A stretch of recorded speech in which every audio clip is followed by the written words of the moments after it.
નમસ્કાર, આપ જોઈ રહ્યા છો સ્પાર્ક ટુડે ન્યૂઝ।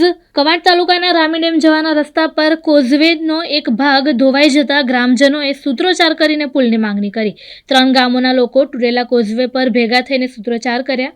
3 ગામોમાં 3000 લોકો કોઝવેનો ભાગ ધોવાતા ગામોના વાહન વ્યવહાર કપાતા હેરાન પરેશાન થયા છે। 3 વર્ષથી આ સમસ્યાથી લોકો પીડાઈ રહ્યા છે। તંત્રના અધિકારીઓને વારંવાર રજૂઆત કરવા છતાંય તંત્રના અધિકારીઓ પ્રજાની મુશ્કેલી ઉપર ધ્યાન નથી આપતા।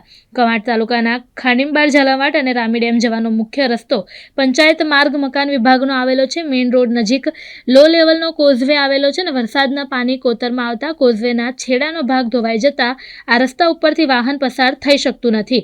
ત્યારે 3 ગામના લોકોના જણાવ્યા મુજબ અમારા ગામમાં 108 એમ્બ્યુલન્સ પણ પહોંચતી નથી, જ્યારે રામી ડેમ ઓવરફ્લો થવાની તૈયારી છે, જેને લઈને જ લોકો દ્વારા સૂત્રોચ્ચાર કરીને નવીન બનાવવાની માંગ કરવામાં આવી છે।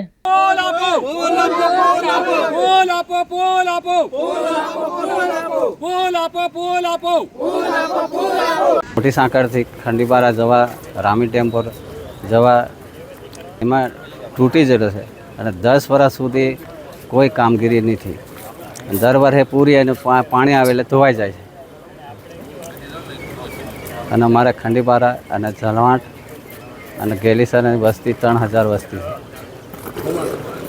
અને છોકરા તો ખંડીબારા ઝાલાવાડના ભણવામાં આવી જાય તો તકલીફ પડે છે। તમારી માંગ શું? પુલની માંગ છે। હજુ એ પાણી ભરા હે એટલે ફૂલ હજુ આવવાનું છે એ પાણી। અને 2 અમારે દૂધ મંડળી ખંડીબારા અને ઝાલાવાડની અંદર 2 દૂધ મંડળી ચાલે। એમાં ઓછામાં ઓછું કેટલું હેલા દૂધ 300 લીટર હે ને એક મંડળીની અંદર।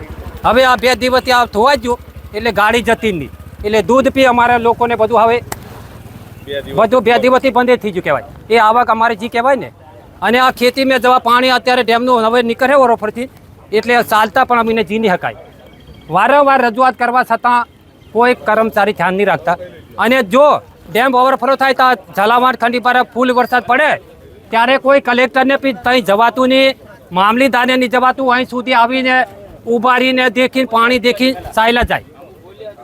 પુલ થઈ જવા જોઈએ અને બધા લોકોને તકલીફ પડતી દૂર થાય એવું અમારે કહેવાનું છે।